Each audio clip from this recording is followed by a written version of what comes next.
महत्त्वाची बातमी समृद्धी महामार्गातील इगतपुरी ते आमणे या 76 किलोमीटर लांबीच्या शेवटच्या टप्प्याचं आज लोकार्पण होणार आहे। मुख्यमंत्री देवेंद्र फडणवीस यांच्या हस्ते या लोकार्पण सोहळ्याला उपमुख्यमंत्री एकनाथ शिंदे आणि उपमुख्यमंत्री अजित पवार सुद्धा उपस्थित राहतील। 701 किलोमीटरचा एकूण लांबीचा समृद्धी महामार्गावरचा अखेरचा हा 76 किलोमीटरचा टप्पा आहे, जो आजपासून खुला होतोय। अत्यंत अवघड आणि देखणा असलेला हा टप्पा म्हणजे तंत्रज्ञानाचा एक आविष्कारच मानला जातोय। सह्याद्रीचा डोंगर पोखरून केलेले 2 बोगदे आणि अतिविशाल खोल दरीत उभारलेला विशाल पूल हे या टप्प्याचं खास वैशिष्ट्य आहे।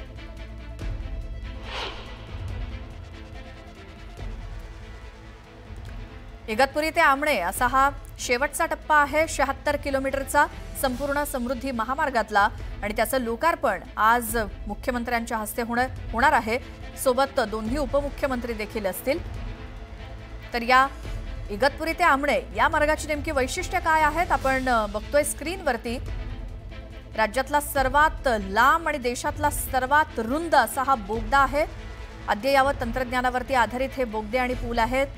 न्यू ऑस्ट्रियन टनेलिंग पद्धतीचा बोगदा मार्ग आपत्कालीन प्रसंगी सुद्धा वापरता येईल असा इन्क्लाइन शाफ्ट तब्बल 910 मीटर लांब उड्डाणापासून उड्डाण पूल, सिम्पली सपोर्टेड गर्डर पूल, बॅलन्स्ड कॅन्टिलिव्हर बॉक्स गर्डर, खोल दरीमध्ये 3-5 खांबावरती पुलाची उभारणी करण्यात आली आहे। सर्वाधिक उंच खांब हा 60 मीटरचा आणि प्रत्येक उड्डाण पुलावरती 3 लेन आहेत। ही या मार्गाची वैशिष्ट्ये आहेत इगतपुरी ते आमणे या 76 किलोमीटरच्या।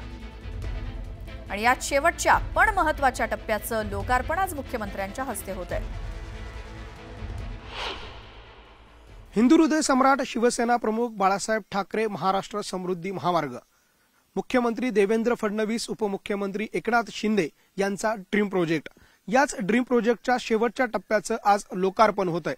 समृद्धी महामार्गावरती अनेक वैशिष्ट्यपूर्ण कामांमुळे हा समृद्धी महामार्ग चर्चेत आला।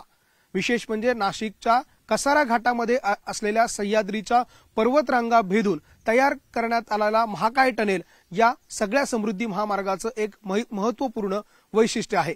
त्याचबरोबर या टनेल बरोबर नाशिकच्या या समृद्धी महामार्गावरती एक 70 अंशाचा कोन 2 डोंगरांमध्ये तयार होतो आणि या 70 अंशांच्या कोनावरती तयार करण्यात आलेला एक महाकाय अशा स्वरूपाचा हा ब्रिज हे देखील या समृद्धी महामार्गाचं वैशिष्ट्य आहे। आणि त्याच ब्रिजवरती मी आता उभा आहे। आपण जर दृश्यांमध्ये बघितला तर 2 डोंगरांना जोडणारा हा पूल या समृद्धी महामार्गाचं वैशिष्ट्य कशासाठी बनला हे आपल्याला दृश्यांमध्ये दिसेल। या सगळ्या 2 सह्याद्रीच्या पर्वतरांगा आहे आणि या सह्याद्रीच्या पर्वतरांगांमधून ज्या वेळेला हा समृद्धी महामार्ग जात होता त्यावेळेला या महामार्ग तयार करत असताना अनेक चॅलेंजेस जे आहे ते या विभागाच्या समोर होते। त्यातलं एक सर्वात मोठं चॅलेंज होतं ते म्हणजे सह्याद्रीच्या पर्वतरांगांमध्ये असलेले हे 2 डोंगर एकमेकांना जोडून हा रस्ता पुढे ठाण्याच्या दिशेने न्यायचा। आता ज्या वेळेला समृद्धी महामार्गाचा इगतपुरीचा टनेल पास होतो, तो टनेल पास झाल्यानंतर पुढे आल्यानंतर 2 डोंगरांमध्ये हा 70 अंशांचा कोन असलेला एक भला मोठा भाग जो आहे तो या ठिकाणी उभा होता। मात्र या भागाला कशा पद्धतीनं भेदायचं असं आव्हान जे आहे ते या सगळ्या यंत्रणेच्या समोर होतं आणि त्यावरती उपाय म्हणून हा अशा स्वरूपाचा महाकाय ब्रिज जो आहे तो या ठिकाणी तयार करण्यात आला।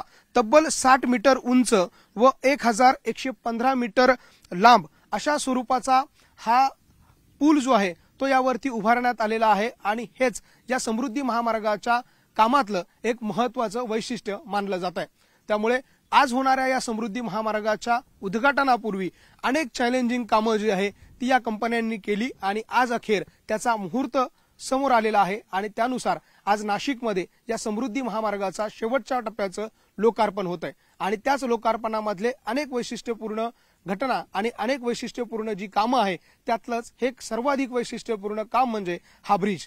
व्हिडिओ जर्नलिस्ट हेमंत बागुलसह लक्ष्मण घाटोळ, न्यूज 18 लोकमत, समृद्धी महामार्ग, नाशिक।